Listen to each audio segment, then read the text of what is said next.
All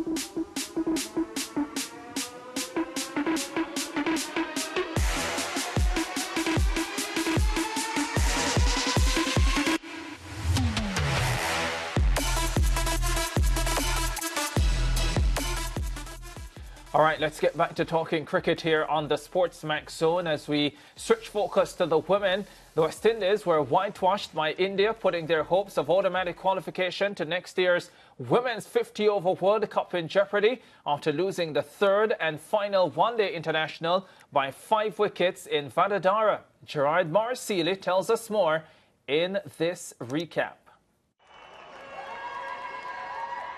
Misty conditions in Vadodara, but still West Indies women elected to bat for the first time this series. A decision that quickly backfired when Kiana Joseph fiddled at one and was caught down the leg side first ball.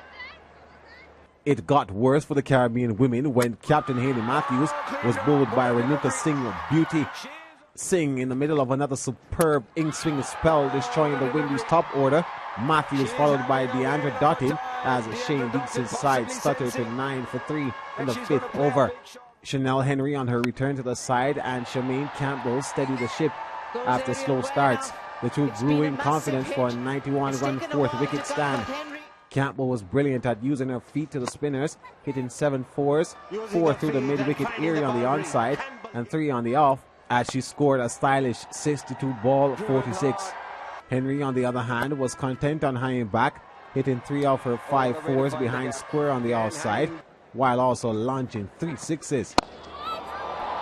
It was floated towards her, and it's floated out of the ground. But just when it seemed that they were getting on top of the Indians, Campbell played a shot out of character and was easily caught at deep mid-wicket, the first of 6 Deepti Sharma wickets. Runs proved a struggle for the Windies thereafter, although Henry passed 50.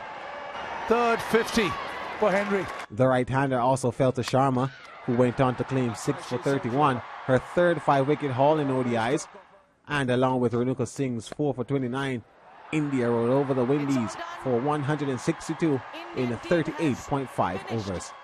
The Windies showed some fight with the ball, preventing another heavy opening stand between Smriti Mandana and Pratika Rawal. Mandana the first to go for 4, Harleen Deol for 1, following shortly after, before Rawal fell to Captain Matthews for 18 to leave India at 55 for 3 in the 10th. Captain Harmanpreet Kaur was 4th to go, but not before contributing 32 of 22 deliveries. And when Karishma Ramharat got rid of Jemima Rodriguez for 29 at 129 for 5, the Windies probably still harbored hopes of a Christmas miracle. But Sharma followed up her 6 wickets with 39 not out to earn player of the match, sharing an unbeaten 38-run 6-wicket stand with Richa Ghosh, who hit the winning runs to finish on 23 not out, as India scored 167 for 5 to win by 5 wickets with 130 balls to spare as they swept the series 3-0. Yeah, obviously, knowing we probably had a few runs short. But look, I think at the same time it was still really good to see the fight shown in the second half. Obviously, everyone getting up and about. And look, I guess it shows that no matter what, we still want to go out there and fight our hardest to the very end. Yeah, I think these kind of games always shows how mentally strong you are, and the way Deepti and Jemmy handled that situation, and then in the end Richa batted. I think that is something which is very positive for us, and this is a biggest takeaway for us. And apart from that, I think our bowling unit was really good. They've been working really hard, and happy to see those performances from them. Yeah, defeat for the West Indies. Let's get the thoughts now of Nikhil Uttamchandani, who joins us via Zoom. Nikhil, compliments of the season. Hope you didn't have too much to eat over the last 2 days or few days. Let's talk West Indies women's cricket, and the biggest story really coming out of this, that the Caribbean women will not qualify for next year's 50-over World Cup automatically. They will have to now go through a qualifying tournament with 5 other teams. Let me start by asking you, from your standpoint, how disappointing that is.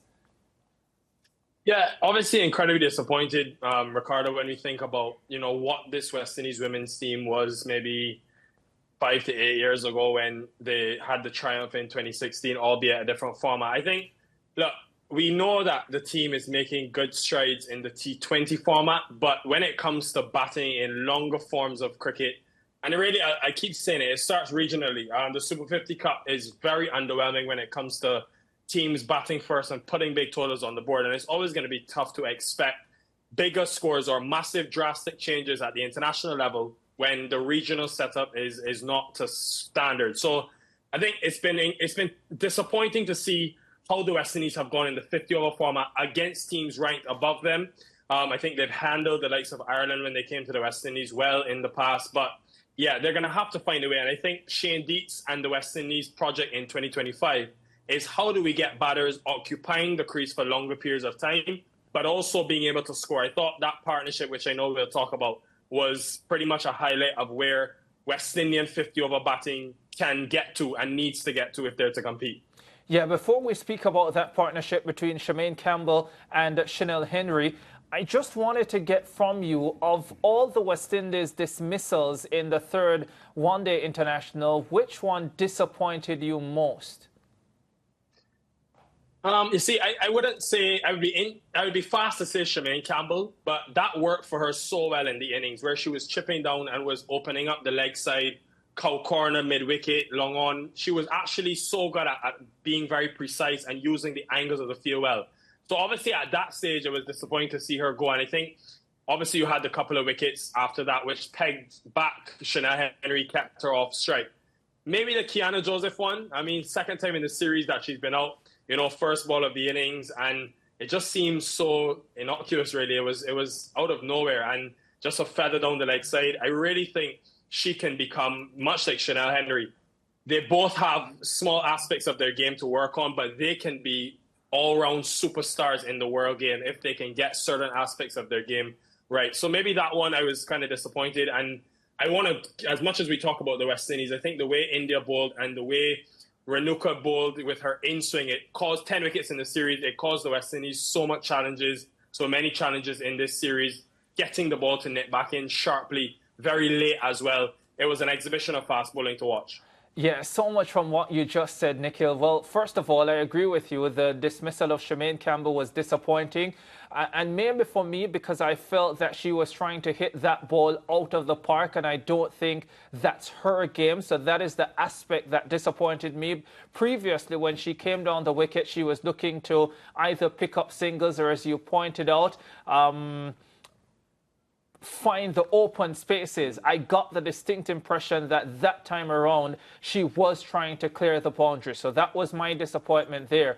But an even bigger disappointment for me was the wicket of Deandra Dottin, because of her quality, because of what she's capable of doing. But she hasn't really given herself an opportunity in the series. She hit 1-4 today where she played straight down the ground, beautiful looking shot.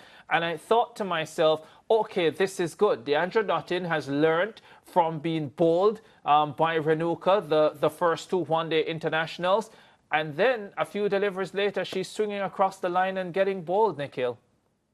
Yeah, I think her tempo is obviously a big issue, and her working her way back. Let's not forget, it's the first time in 2 years she's playing the 50-over format. But I do think her importance, I think we have this conversation about Nicholas Pooran in the West Indies T20 side. Obviously, we know Hayley Matthews is the key, but Deandra Dottin has to understand there are not many West Indian players who can score hundreds, and she's one. So she needs to, I think, put a bigger prize on her wicket, especially when you lose Hayley Matthews early.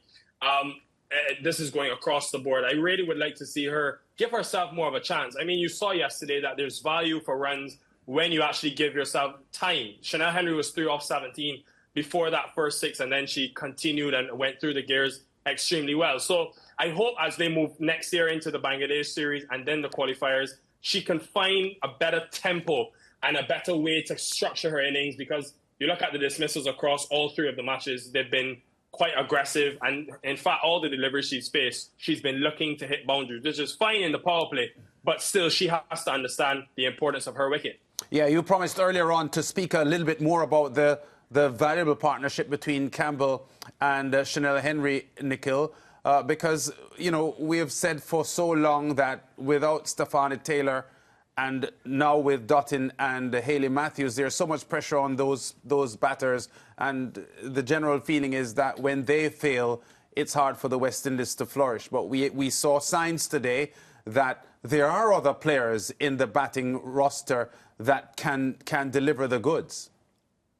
Yeah, Lance, and I want to say from 9 for 3, the way that the two of them rebounded, counter-attacked, it's the first time, I think, in the series that a player not named Hayley Matthews from the West Indies actually put Harmanpreet Kaur under some degree of pressure. She had to make a couple of bowling changes, and I love the way that they complement each other. You heard Gerard Morrisili in that recap. I want to say his recaps are excellent, stellar, and I hope Ricardo is paying and compensating him well for it. But you heard him talk about the ability from Shemaine Campbell to use his feet against the spin and Chinelle Henry to be, more of a back foot type player. And it reminds me a lot of Smriti Mandana and Jemmy Rodriguez, the way they complement each other. Just hitting you and attacking an opposition with different modes of attack, really.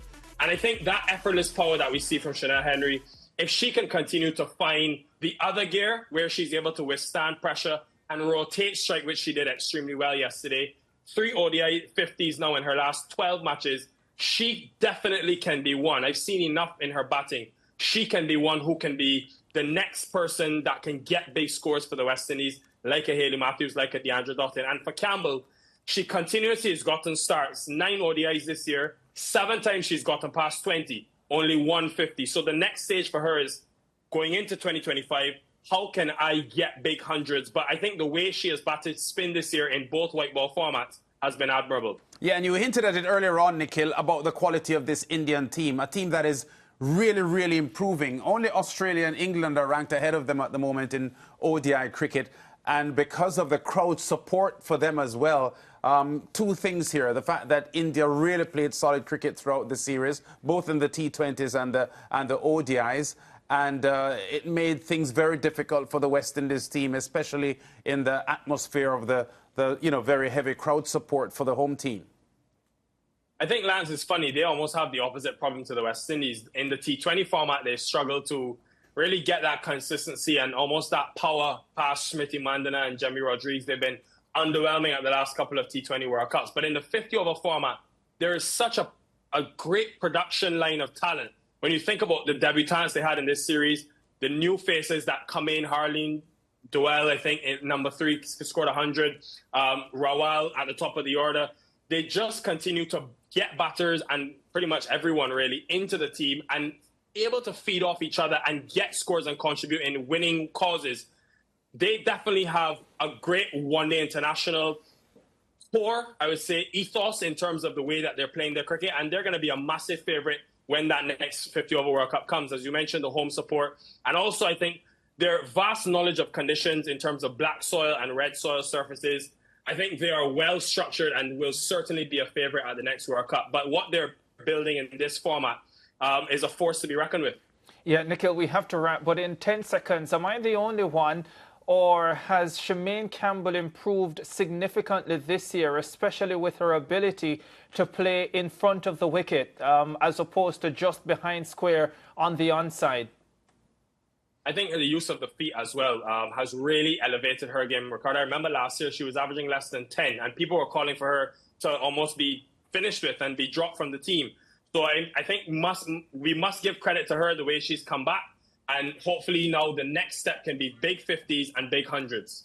Yeah, thanks. 10 seconds. Thanks very much, Nick. All the best for the rest of the season. And yeah, of course, we'll be chatting more cricket in the new year. Take care, man. All right, break time. Interactive, including the nominations for the SportsMax Class Moments. I suspect a few moments from that West Indies-India series will be involved. Let's take a break. We'll be back after this.